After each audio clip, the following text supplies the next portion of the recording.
No, si está conectado, se conectó. Hola, profe. Hola, Estaba hablando con mi dupla. Se conectó, se conectó. perdón, se me pasó que no me di cuenta el minutaje como pasó. Sí. ¿Cómo estaban estudiantes? Bien, gracias, profesor. Buenas tardes, profesor. Hola, hola. Un segundito, por favor. Ahí está mi dupla.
Bien, compañeros, vamos a comenzar a trabajar. Eh, Hoy día nos concentraremos en esta parte que es, yo considero que es de las más complejas en la teoría de la neurociencia. También la más difícil de explicar desde el punto de vista del proceso como pedagógico de explicación docente, ¿cierto? Implica implica una complejidad para mí, pero desde el punto de vista de cómo se puede ser recepcionado. Realmente soy bastante explicativo, vamos a tratar eh,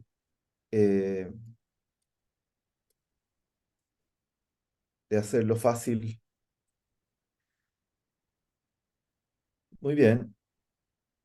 Vamos a conversar hoy día sobre lo que se definiría como la fisiología de la neurona o la fisiología neuronal. Vamos a hablar experimentalmente o voy a presentarle experimentos para poder comprender cuáles son las características importantes que se dan en esta neurona, ¿cierto? Y sus componentes importantes en términos del funcionamiento, ¿no? Cuando hablamos de la fisiología, hablamos de la función o de las funciones de los componentes en en procesos de tipo físico, ¿cierto? De tipo químicos, ¿no? Todos los procesos que están involucrados en las características propias de la neurona. Primero vamos a comenzar, ¿cierto? Entendiendo que cuando nosotros hablamos, ¿cierto? De las características propias de una célula nerviosa, estamos hablando particularmente de una de sus características, que parte esencialmente en lo que es su membrana. Vamos a hablar de este componente de la neurona que es su membrana, la membrana plasmática. Si bien la membrana no es especial, no es algo especial de la neurona. Todas las células, ¿cierto? Eucariotas tienen, y otras células, voy a hablar de las eucariotas, tienen una característica, ¿cierto? Que es su membrana plasmática que la divide, ¿cierto? Del ambiente, ¿no? Es la que le permite, ¿no? La demarcación, ¿no? Eh, Delimitando el mundo interno, ¿cierto? Del mundo externo. Y cómo esta, ¿cierto? Esta característica de esta membrana, en el caso de la neurona, es particularmente, ¿cierto? Determinante, ¿no? Eh, Cuando nosotros hablamos, ¿cierto? de que esta membrana determinante de la célula nerviosa es porque estamos hablando que ella es capaz de dividir, ¿no?, un mundo interno, ¿cierto? Un mundo del citosol se denomina, del citoplasma, ¿no? Y un mundo externo, un mundo exterior, ¿no? Todo lo que es el ambiente de la neurona, ¿no? Entonces, esta membrana que nosotros estamos viendo acá, que es un experimento, estamos viendo un ejemplo nomás, ¿cierto? Lo que nosotros vemos aquí es una membrana, ¿no? Una membrana, ¿cierto? Que es capaz, una barrera, que es capaz de separar, ¿no?, este mundo interno, ¿cierto? Interior, de un mundo exterior. Déjenme hacer ingresar a los compañeros.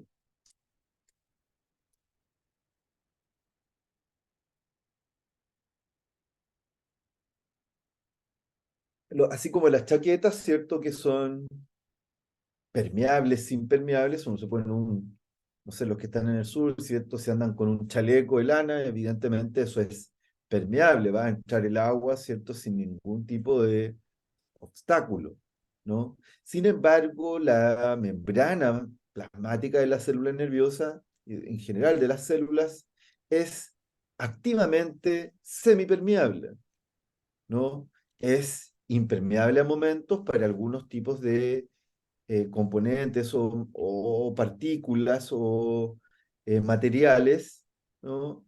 Y por otro lado, ¿cierto? Es activamente permeable a algunos productos o químicos o partículas, ¿no? Sin embargo, lo que hace la membrana plasmática característica, ¿cierto? Es su diferencia entre lo que son las cargas positivas de los materiales que están al interior, de los materiales que están y las cargas negativas, ¿no? Esta membrana, ¿cierto?, va a ser una división. La membrana celular de la neurona permite mantener al interior, ¿no?, eh, generalmente un exceso de carga negativa y al exterior un exceso de carga positiva, ¿no? Vamos a ver después, yo les voy a explicar por qué una y otra, ¿no? Pero si se dan cuenta, ¿cierto? Mantiene la igualdad tanto siendo, ¿cierto? Manteniendo un gradiente en un lado, un gradiente de carga en un lado y un gradiente de carga en el otro.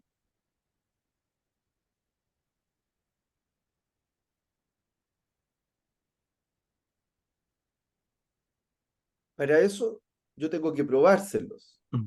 ¿no? Tengo que probárselos, ¿cierto? Y eh, explicarles por qué sucede esto, y esto lo vamos a hacer a partir de un experimento, ¿no?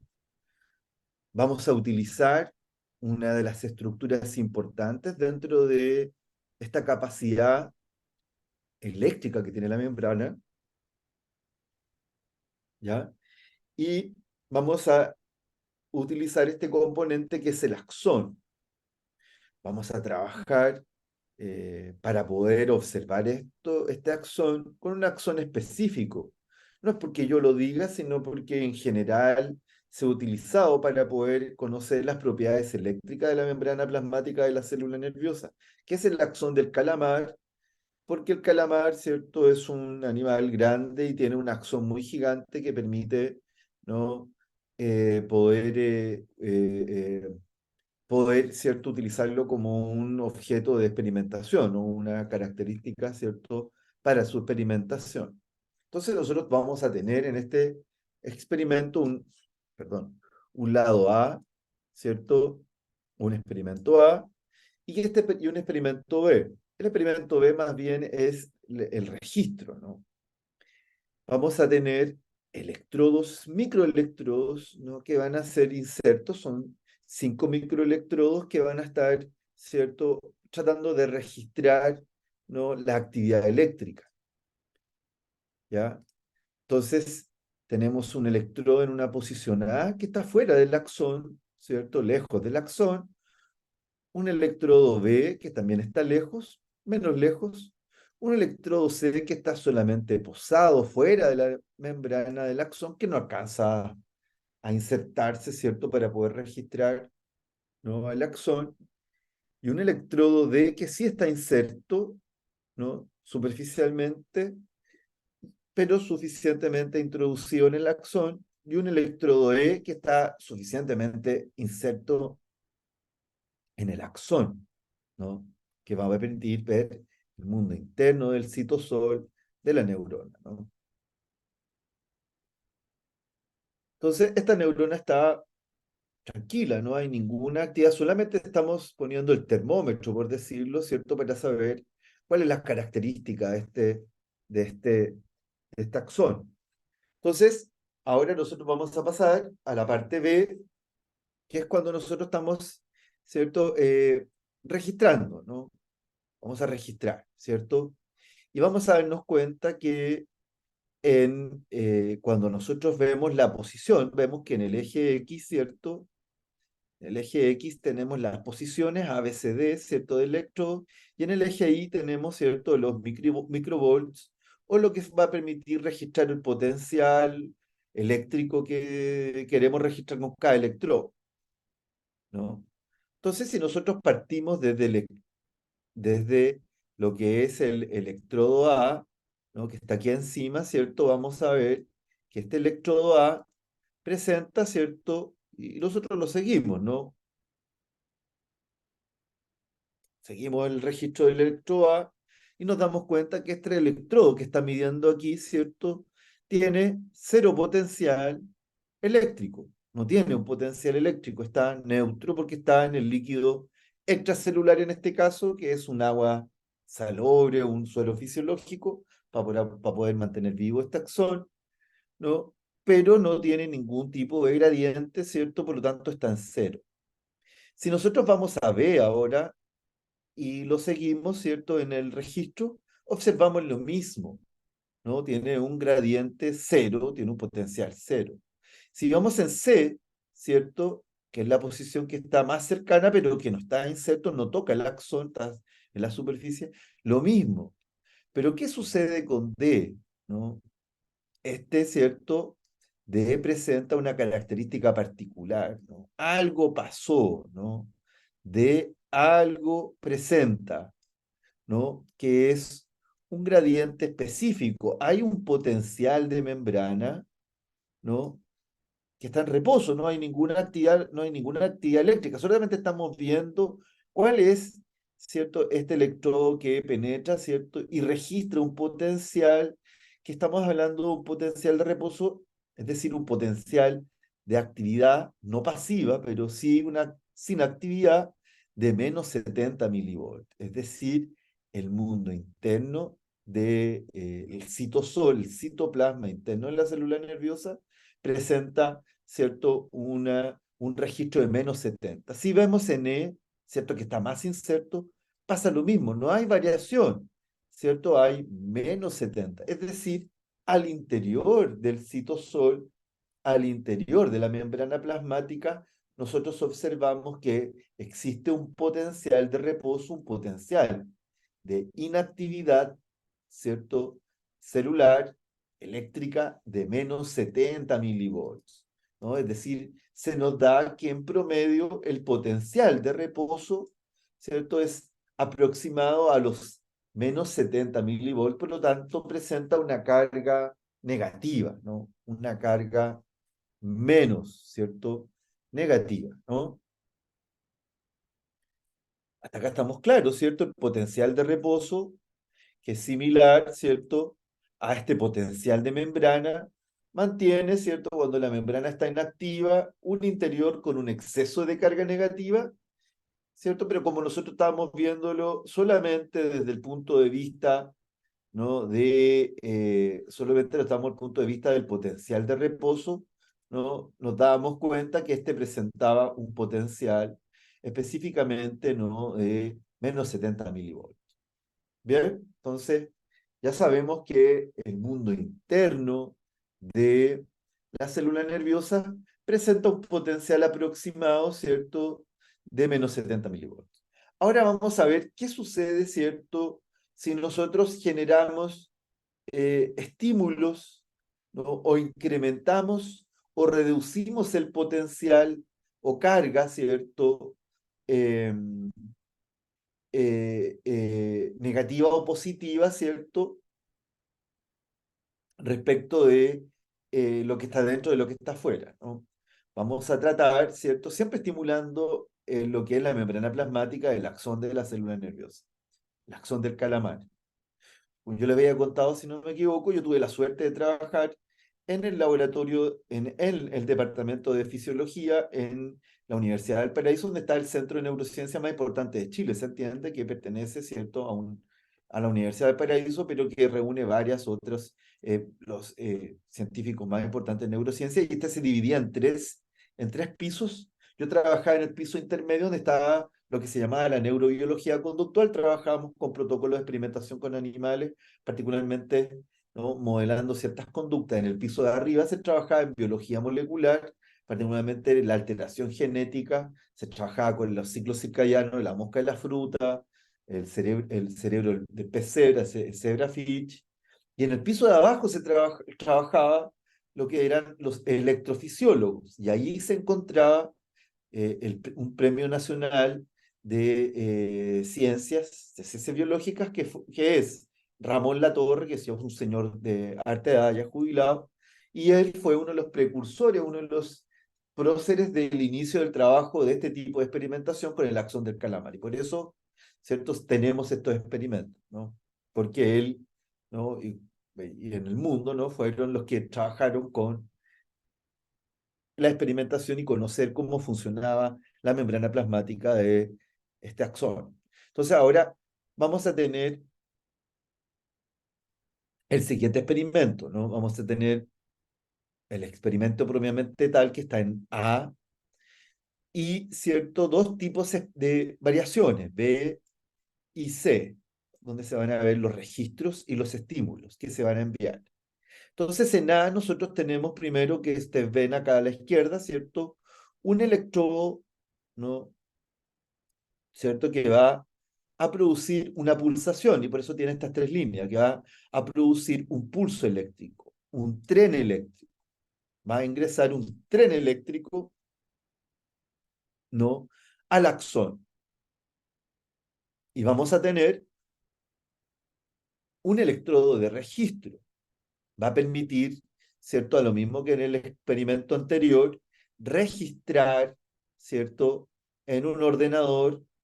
Nos va a entregar un gráfico de lo que sucede, ¿no?, de lo que sucede después de este electrodo de estimulación envía algún estímulo eléctrico.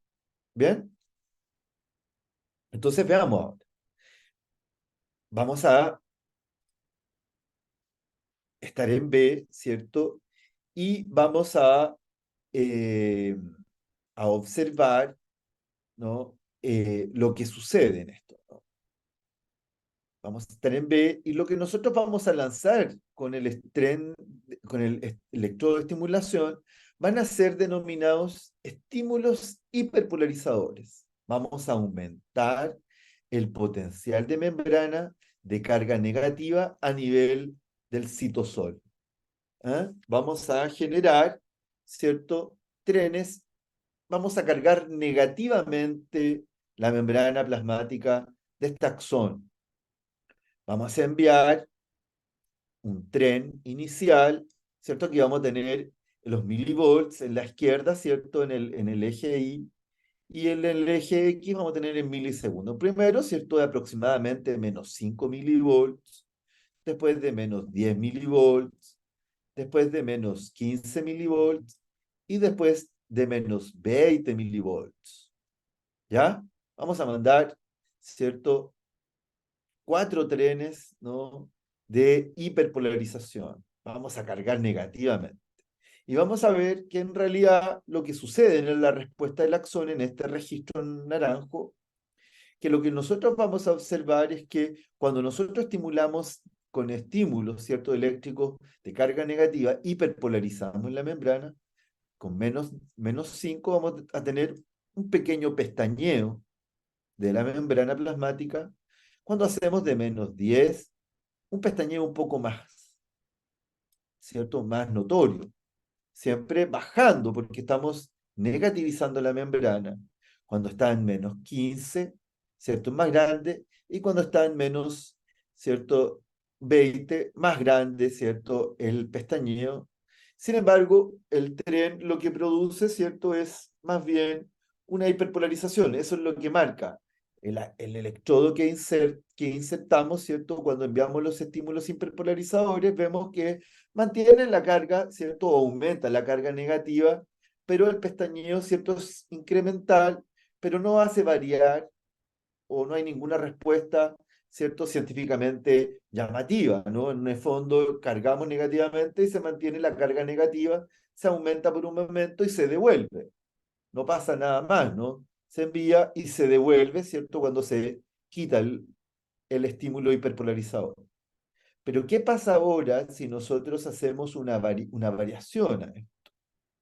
Nosotros vamos a hacer, ¿cierto?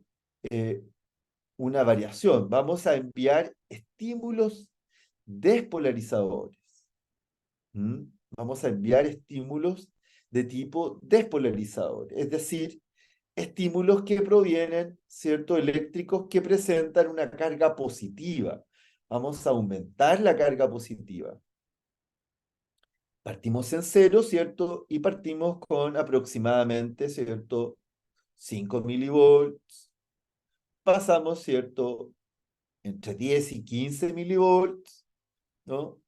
Y luego pasamos particularmente, ¿cierto? A un estímulo despolarizador aproximadamente a los 5 milisegundos, ¿cierto? Entre los 4 y los 5 milisegundos de, ¿no? Un tren, ¿cierto? Eléctrico despolarizador, un tren con exceso de carga positiva a los 20 milivolts, ¿cierto? Y vamos a ver qué registramos. ¿Qué sucede cuando nosotros aplicamos, ¿no? Nosotros sabemos que la neurona, ¿cierto? Está en un estado de reposo entre los 60, -60, ¿cierto? Igual que arriba, y -70 milivolts aproximado, ¿no? Se habla de que ese es aproximadamente el estado de reposo entre -60 y -70 milivolts. Cuando nosotros mandamos un tren, ¿cierto? De entre 5 y 10 milivolts, Álvaro, estás muteado, estás muteado, estás muteado. Profesor, disculpe que lo interrumpe. Yo sé que No te estamos todos interrumpo. concentrados capturando Sí, toda esta esto es materia que difícil, está así que entretenida, sí está entretenida. Entonces, cuando hablamos de estímulo hiperpolarizado, usted está estimulando con carga negativa y cuando sí, hablamos de despolarizados con carga positiva hacia el interior de esa membrana, a ese axón, sí, para poder estimularlo, ¿cierto? sí. Son cargas negativas, ¿cierto? Que aumentan, ¿cierto? La respuesta, ¿no? Del potencial de reposo en el caso de hiperpolarizado y en el estímulo despolarizador, ¿cierto? Son carga positiva. Estamos estimulando Ah, la membrana. eso quería saber. O sea, Ya. hiperpolarizado entonces donde hay La esa hiperpolarización, ¿cierto? Es carga negativa, carga negativa. la membrana se mantiene, ¿cierto? Con su división entre adentro y afuera, ¿no? Y en el caso y eso es lo que tenemos que ver ahora. Entonces, nosotros establecemos, ¿cierto? Un impulso, ¿cierto? Una pulsación, un estímulo despolarizador de +5 o entre 5 y 10, ¿cierto? Luego entre 10, ¿cierto? Y 15 en el segundo, ¿cierto? Pulso. Y en el tercer pulso, cuando nosotros nos subimos a +20, ¿cierto? Milivolts, algo sucede, ¿no? ¿No? Algo sucede, ¿cierto? Cuando nosotros enviamos, ¿cierto? Aproximadamente a los 4 milisegundos, ¿no? Algo sucede acá. Algo sucede, ¿cierto? Que, ¿no? En el primero no alcanzaba, daba una guatita hacia el otro lado, ¿cierto? Una pestañita hacia el otro lado, diferente a la de recién, ¿no? Como que en el otro bajaba, ¿cierto? En este subía, ¿no? Algo pasaba, ¿cierto? Cuando aplicábamos más 15 milivolts. Pero cuando aplicábamos más 20 milivolts, ¿no? Se producía este salto, ¿no? que era un salto que se va a denominar la espiga sináptica, ¿no? Se modifica, ¿no?, la característica de la membrana, ¿cierto? Se modifica la característica de la membrana y produce un salto, una espiga, que se va a denominar potencial de acción Acción. o potencial gradual, ¿no? Es un potencial de acción que salta, como que si salta, ¿cierto? El tapón de la luz, ¿cierto? Cuando usaban los abuelitos antes, ¿no? Hoy día, ¿cierto? Lo que son los, ay, se me olvidó. ¿Cómo se llaman estos? Cuando hay una sobrecarga del sistema, ¿cierto? Saltan los enchufes, ¿cierto? Saltan estos Seinfeld. sensores, ¿no?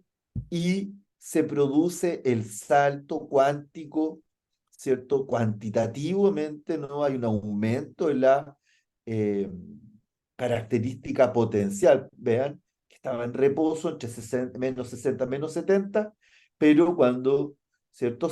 Se observa que se da un salto aproximado, ¿cierto? Hasta los 40, 50 milivolts positivos, ¿no? Y aquí lo que probamos es que cuando nosotros despolarizamos la membrana plasmática del axón con un estímulo suficiente que da entre los 15 y 20 milivolts positivos, ¿cierto? Se produce este salto en espiga, ¿cierto? Esta espiga sináptica, esta espiga eléctrica, ¿cierto? Que es, ¿no?, la producción, se podría decir, de un impulso nervioso.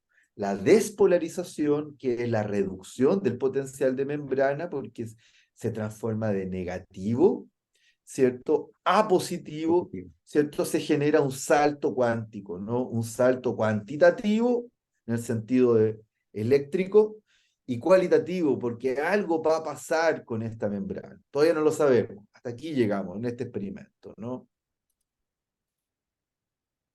Gracias, profesor. Gracias, Álvaro.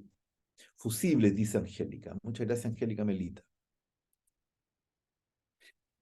Bien, vamos a hacer ahora un siguiente experimento.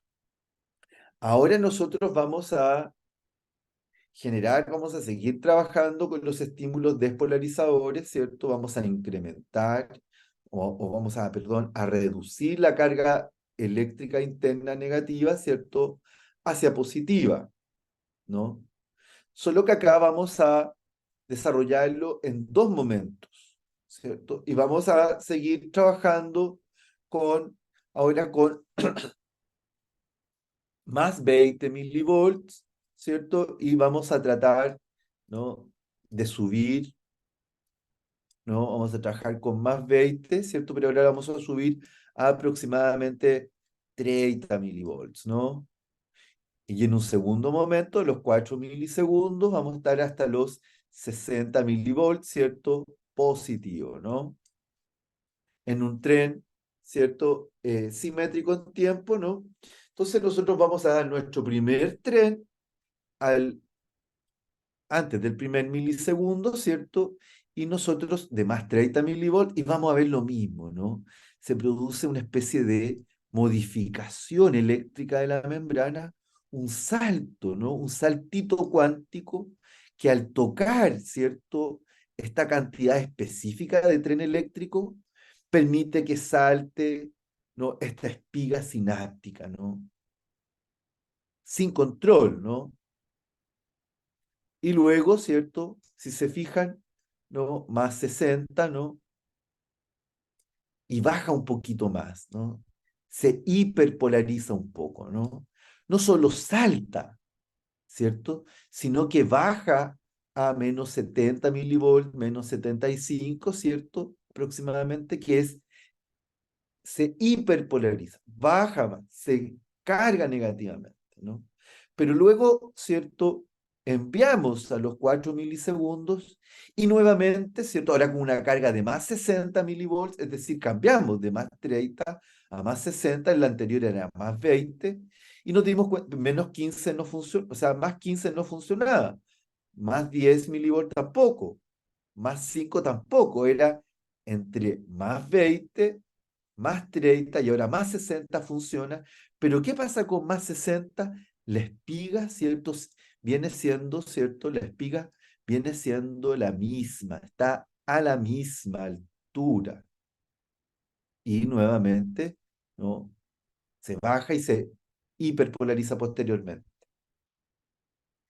Ese proceso, ¿cierto? Que es esos trenes de despolarización que van entre los 20, 25 milivolts, mayores que el umbral, ¿cierto? No van a modificar la amplitud del axón y este va a permanecer fija, pero si mandamos, ¿cierto? Estímulos de 20 milivolts positivos, 30 milivolts positivos, 60 milivolts positivos, van a modificar, ¿cierto? La amplitud, pero van a modificar, vamos a tener la espiga, pero no va a modificar la amplitud, no va a variar esta amplitud, se mantiene igual. Y cierto que si nosotros, incluso si damos un impulso mayor, cuando ya ha producido el impulso, la propagación, el potencial de acción, ¿no? Este no logra despolarizarse, ¿no? Se mantiene en una ley del todo nada. Cuando ya ha sido despolarizado la membrana plasmática del axón, esta, ¿cierto? Se mantiene, se permanece quieta, ¿cierto? Hasta que pasa un tiempo determinado que se habla que son entre 2 y 3 milisegundos para que nuevamente la neurona esté dispuesta, ¿cierto? La membrana plasmática de la neurona, del axón, esté dispuesta nuevamente a responder. Pero si le damos trenes altos tratamos de despolarizarlo con mayor cantidad de, ¿cierto? de respuesta, ¿cierto? Esta definitivamente no va a ser, ¿cierto? No va a variar, no va a hacer variar la amplitud. Esta se mantiene fija. Entonces aquí estamos claros que se producen impulsos nerviosos, pero que todos están afectos a la ley del todo nada. Tienen que permanecer en un periodo que se llama el periodo refractario, donde las células, ¿cierto?, mantienen, ¿no?, una respuesta. Esto es para que la neurona no se prende a tonta y a loca, tiene un patrón, un pulso, ¿no? Responde a trenes en patrones que pulsan lo que corresponde, ¿no?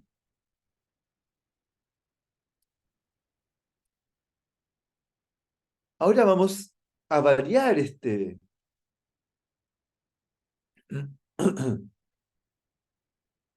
vamos a variar este experimento, ¿no? Vamos a tener un electrodo de estimulación y vamos a tener 3 electrodos, ¿cierto? Insertos en el axón, pero que va a estar, ¿no? Puesto, ¿cierto? Ubicado en 3 momentos diferentes o en 3 espacios equidistantes, ¿cierto? Que nos permita, ¿no? Medir qué es lo que sucede, ¿no? Si nosotros, ¿cierto? Enviamos 3 trenes de estímulos con un retraso aproximado de entre 1, ¿cierto?, milisegundos, va a aparecer, ¿cierto?, un registro en electrodo 1, un registro en electrodo 2 y un registro en electrodo 3. ¿No? Fíjense, si yo mando un tren, ¿no?, aproximado, ¿cierto?, de variación de 1 milisegundo aproximado, ¿no?, que em, vamos a seguir este estímulo, ¿cierto? Y vamos a darnos cuenta que en uno, ¿cierto? En el electrodo 1, ¿cierto? Se produce y se puede observar, ¿no? Hay una espiga, ¿cierto? Y si luego, ¿cierto? Medimos en 2, cuando enviamos el tren, ¿no? Vamos a mandar un tren de 1 milisegundo, en 2, ¿cierto? Se produce lo mismo, ¿no? Hay otra espiga, ¿no?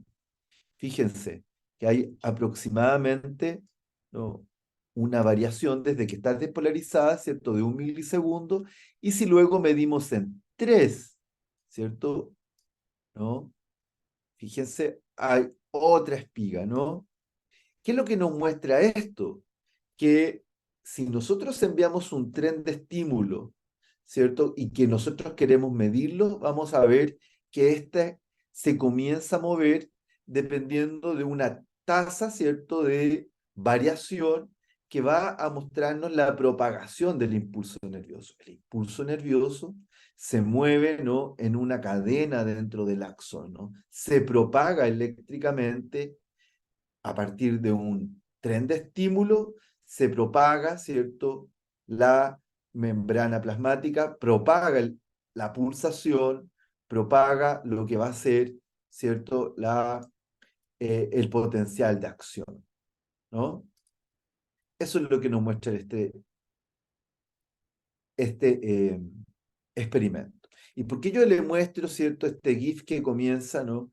Porque particularmente lo que descubrieron los grandes teóricos de la psicología de la Gestalt, ¿cierto? Con una de sus leyes, ¿cierto? La ley de la contigüidad, es que si nosotros encendemos y apagamos, ¿no?,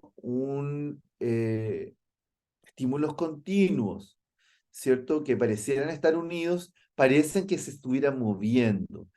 Y eso se da particularmente por la característica importante de la membrana plasmática del axón, porque es capaz, ¿cierto?, de propagar el impulso nervioso, ¿no? De propagar a través del axón el tren, ¿cierto?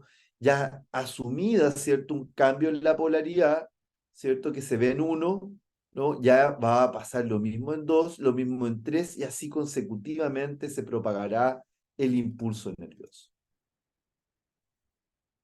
Bien, ahí ya explicamos, ¿cierto?, lo que es este potencial de acción en sus aspectos más básicos, ¿no? En sus aspectos más básicos.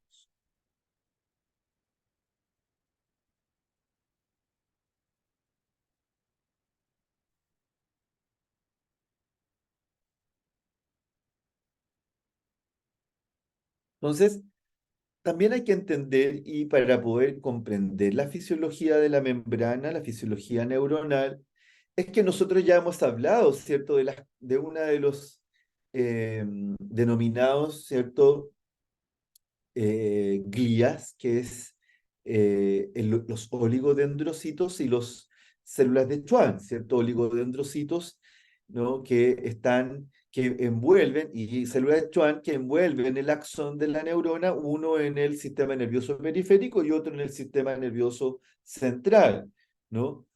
Y una de las gracias, de las maravillas que tiene la naturaleza, es que los sectores de la membrana, ¿no?, del axón, que permiten que se produzca esta propagación, ¿no?, esta espiga sináptica, son los sectores que están, ¿cierto?, descubiertos de la vaina de mielina, los que producen ¿cierto?, intercambio, ¿no?, que los voy a explicar más adelante.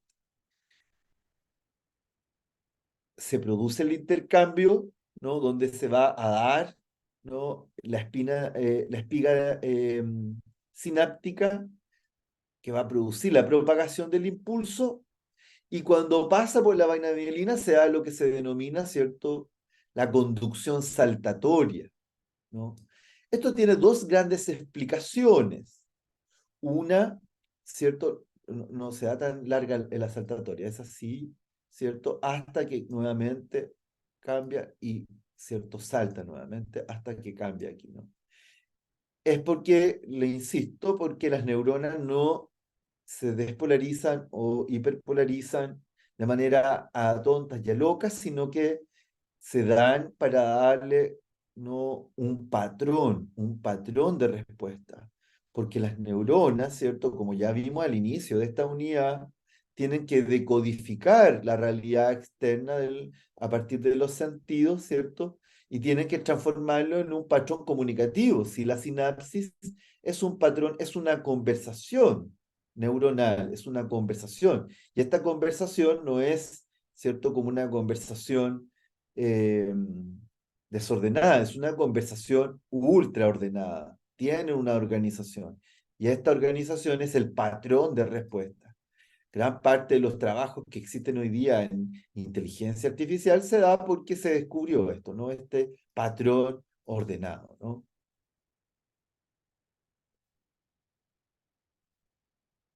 Bien, entonces, ¿qué es lo que vemos ahora?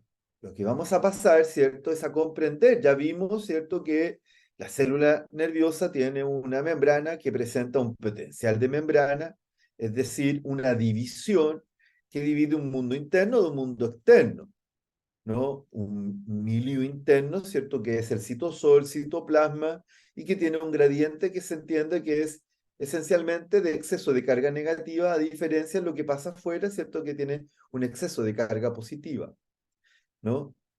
Pero esto, ¿cierto? Y que si nosotros enviamos trenes despolarizadores, la membrana en general no va a producir mucho efecto, sino que se va a cargar internamente más negativamente. Pero si nosotros generamos trenes despolarizadores, la membrana no produce, ¿cierto? Un cambio cuántico, yo le llamo, ¿cierto? Porque se cambia tanto cuantitativamente, ¿cierto? Los milivolts, pero también cualitativamente, porque algo le pasa a la membrana, pero estamos especulando, tenemos que saber qué es lo que es esta membrana, ¿no? Vamos a saber por qué hace eso, qué característica tiene esta membrana. Y aquí vamos a verlo, ¿no? Nosotros podemos definir la membrana plasmática, ¿no?,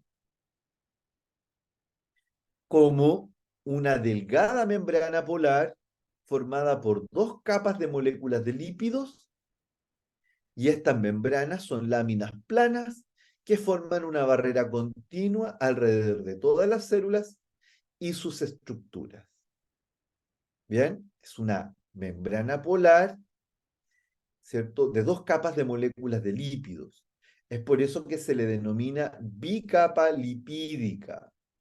Esta bicapa lipídica o membrana polar de dos capas de moléculas de lípidos mantiene a partículas iónicas, proteínas y otras moléculas, ¿cierto?, donde se necesitan, evitando su dispersión. ¿Qué quiere decir eso?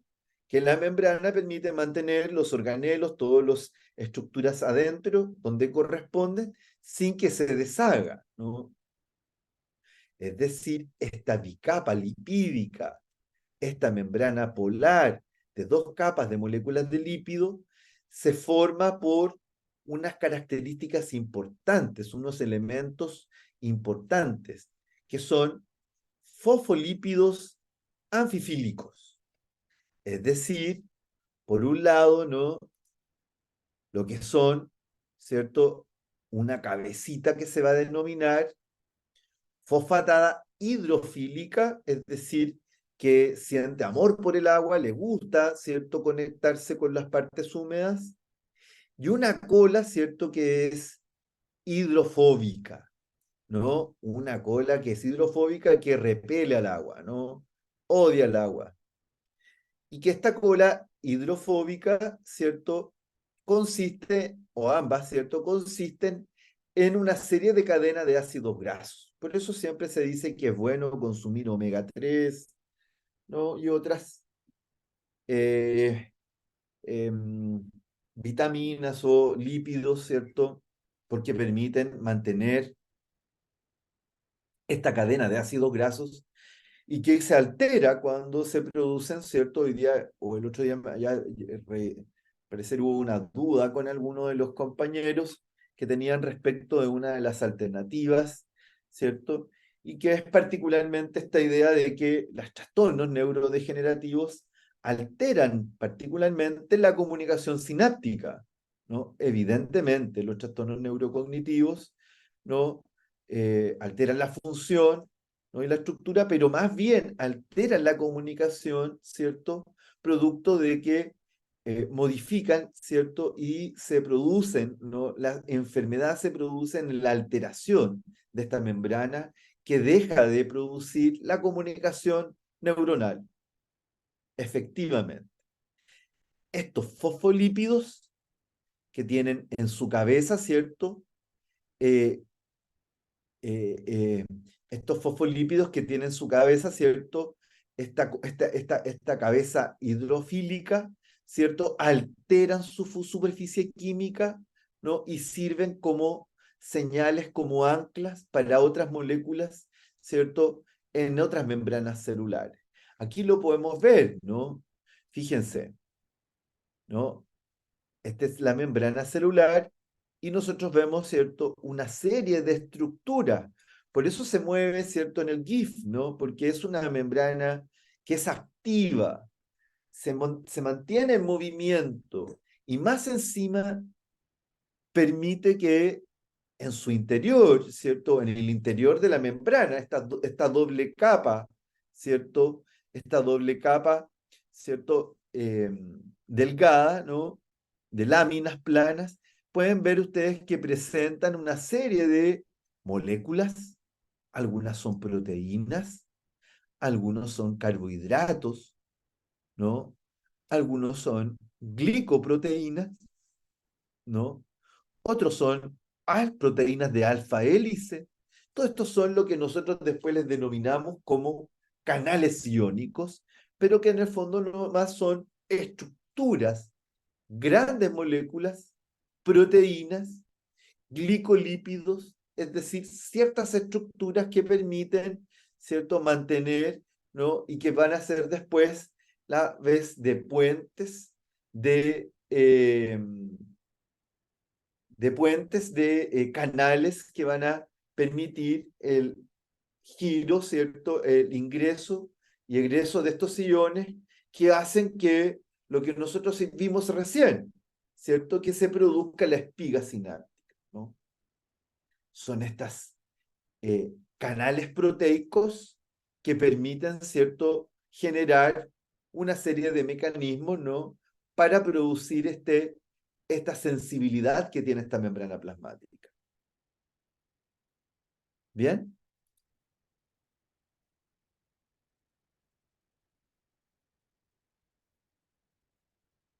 Muy bien.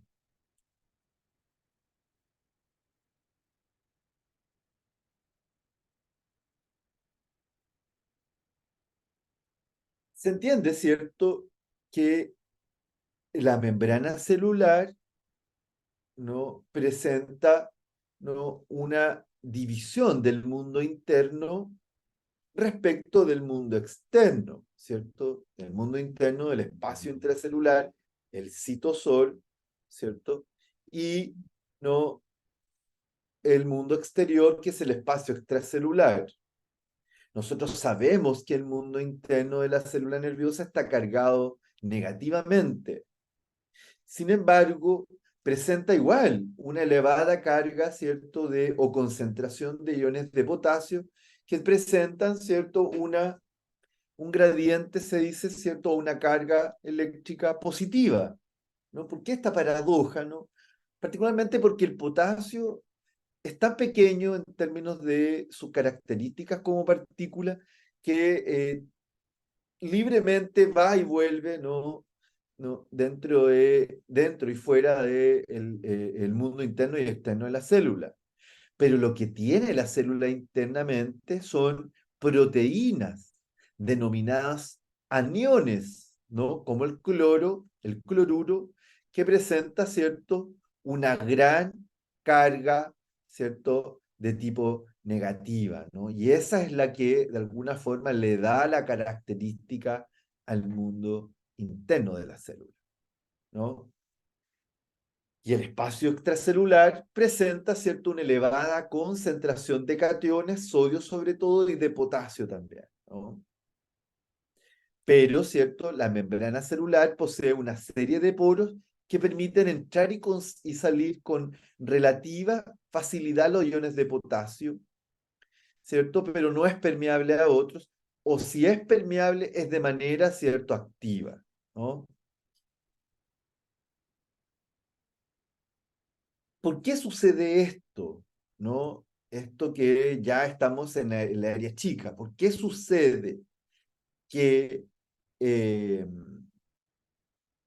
que de pronto, ¿cierto?, tenemos una carga negativa y una carga positiva, ¿no?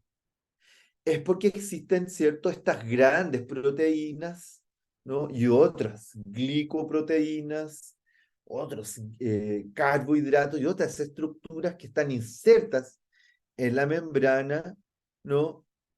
Y que son denominados, ¿cierto?, canales ion. pero son estructuras proteicas y otros tipos, ¿no? Variación.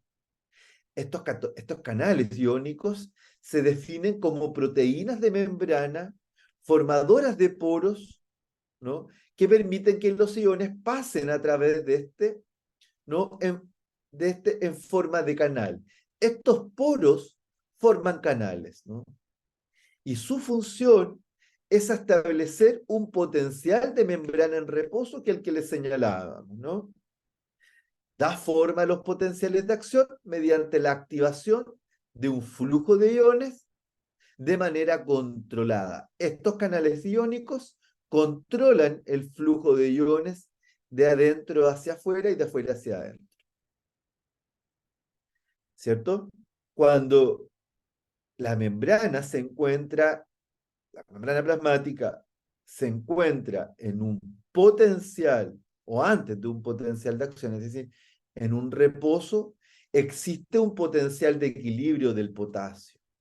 Es decir, antes del potencial de acción, la membrana plasmática, al estar en reposo, permite un equilibrio permeable de ida y vuelta del potasio, ¿cierto? Manteniendo el gradiente necesario.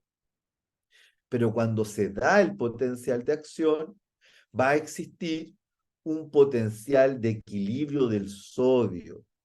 La membrana va a ser activa, porque la membrana no es pasiva, ese potencial de reposo no es pasivo, no es que está floja, no es una chaqueta para el invierno, sino que se activa.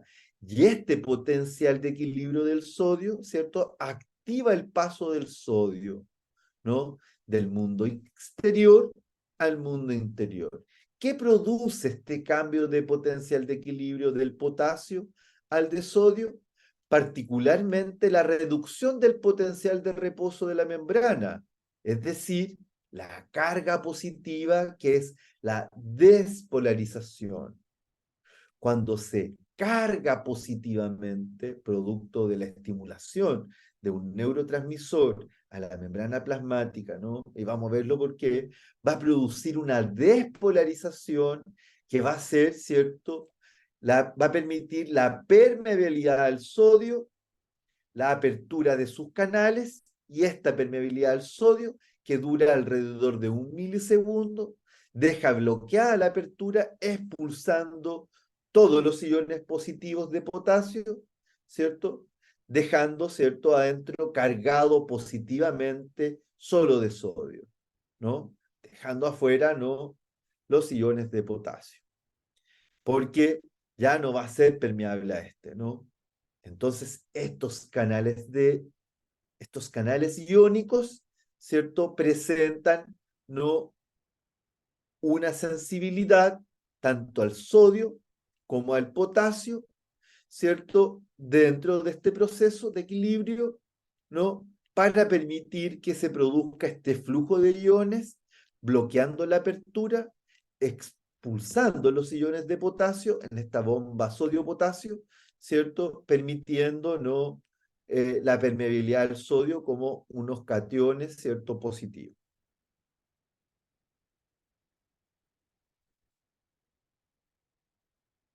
Dichos canales iónicos, ¿cierto?, que permiten la comunicación neuronal, van a depender de los cambios rápidos que nosotros vimos, ¿cierto?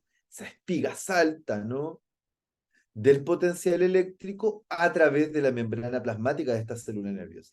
Estos cambios rápidos, ¿no?, en el potencial eléctrico se dan por una clase de proteínas, que es la que decíamos recién, que atraviesan la membrana neuronal y son los denominados canales iónicos. Estos canales iónicos tienen tres características: conducen iones, reconocen y seleccionan iones específicos, se abren y se cierran respondiendo a las señales eléctricas, mecánicas o químicas. Se entiende que la especialidad de esta membrana celular es transportar iones a una tasa de velocidad de hasta 100.000 iones por segundo en un solo canal.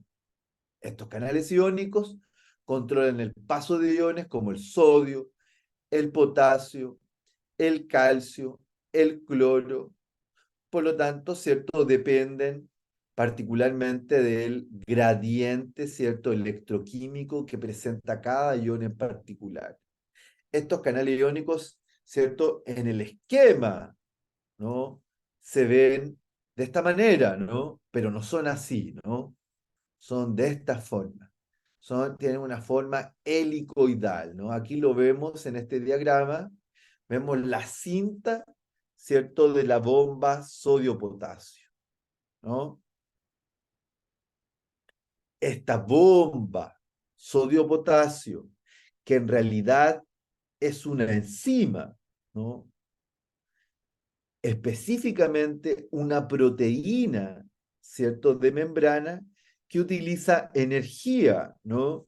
Utiliza una energía que se denomina, ¿cierto?, el ATP o el adenosino trifosfato, ¿cierto?, que permite mover, ¿no?, de manera activa para que se mueva a esta helicoide, ¿no?, ¿cierto? Se mueva, ¿cierto?, iones de sodio, ¿cierto?, versus iones de potasio en direcciones opuestas a través de esta membrana plasmática celular en un proceso activo, es decir, en contra del gradiente de concentración. ¿Qué es lo que genera este gradiente de concentración electroquímico? Que se controlen los volúmenes celulares y extracelulares, permitiendo la generación del potencial eléctrico en la membrana y la función de otros transportadores secundarios, que es lo que vamos a pasar de aquí en adelante, ¿no? ¿Cierto? En términos de esta característica de esta bomba, ¿no?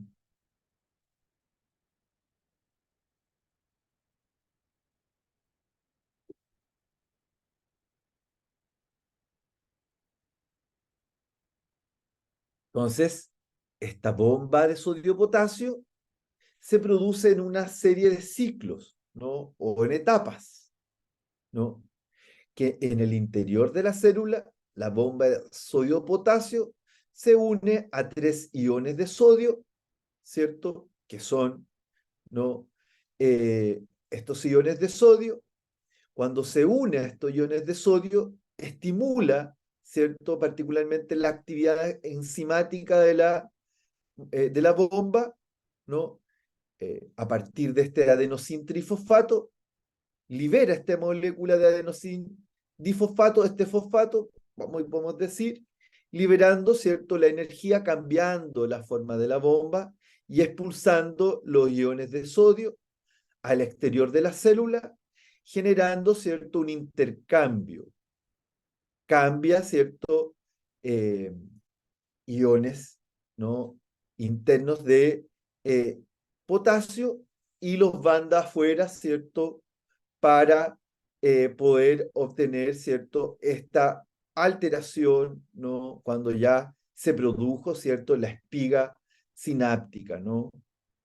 Es decir, este ciclo que produce la bomba sodio-potasio es la manera que tiene la membrana celular de restablecer el equilibrio, ¿cierto?, que es el potencial de equilibrio del sodio y el potencial de equilibrio del potasio.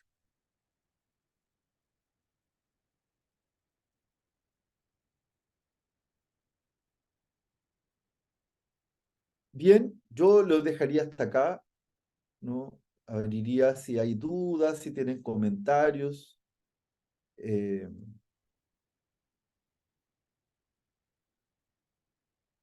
Observaciones.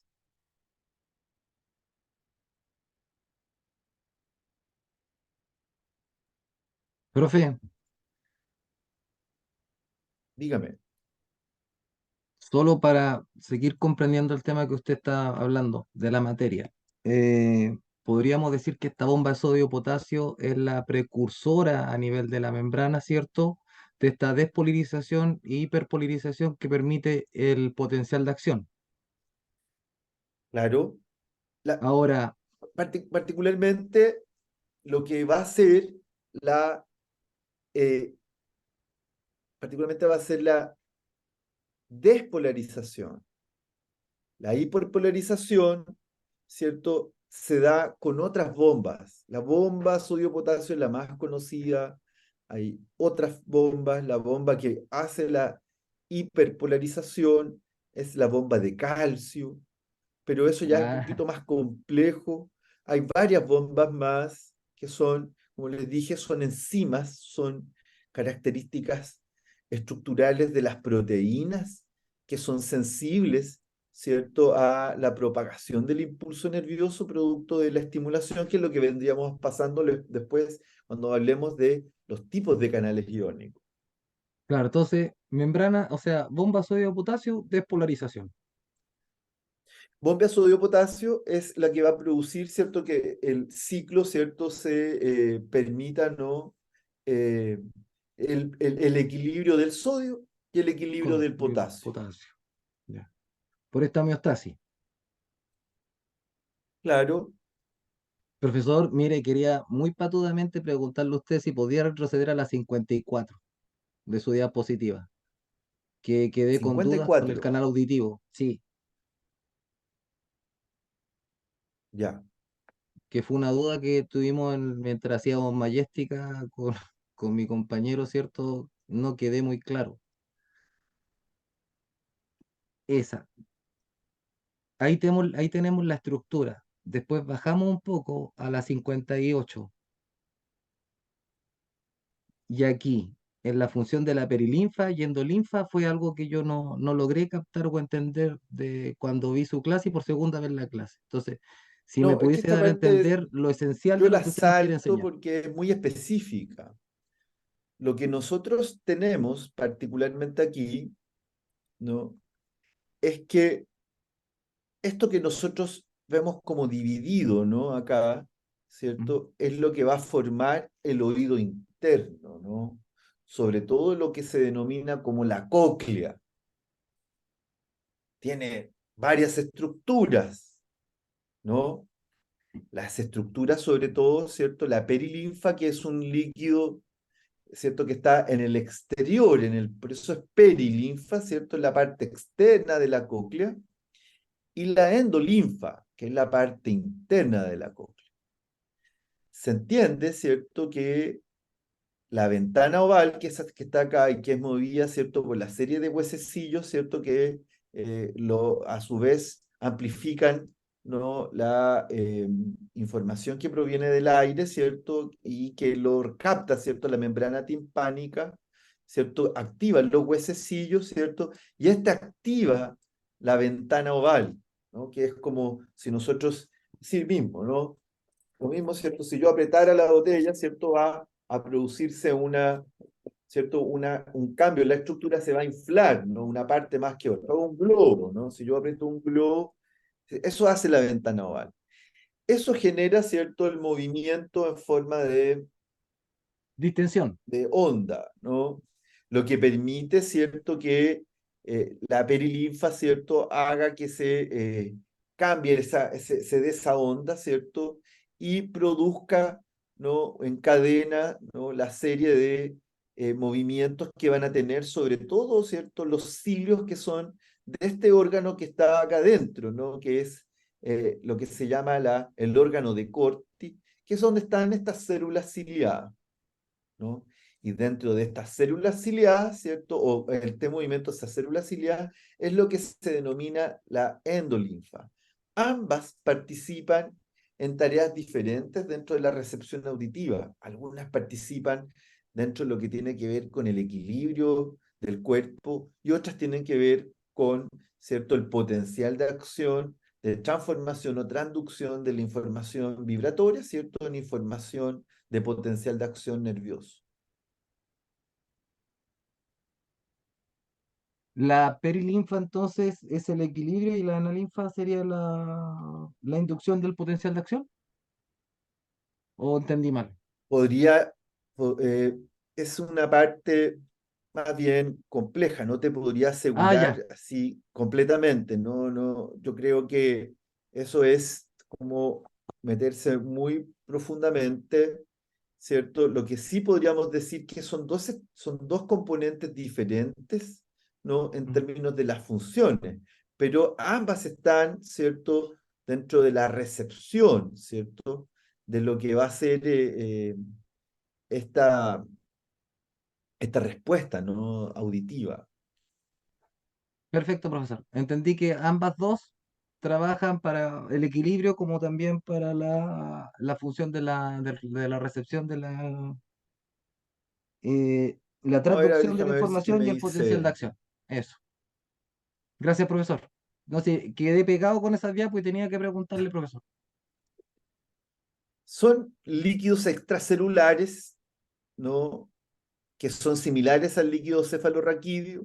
La perilinfa es más densa que la endolinfa y tiene una función más bien protectora, amortigua, protege, ¿no? Transmite vibraciones sonoras al oído medio. La endolinfa más bien está dentro del oído interno, ¿no? Y dentro de los conductos semicirculares que se denomina, y que difiere de la perilinfa, ¿no? Particularmente porque presenta una serie de concentraciones, potasio sobre todo, y una baja concentración de iones de sodio.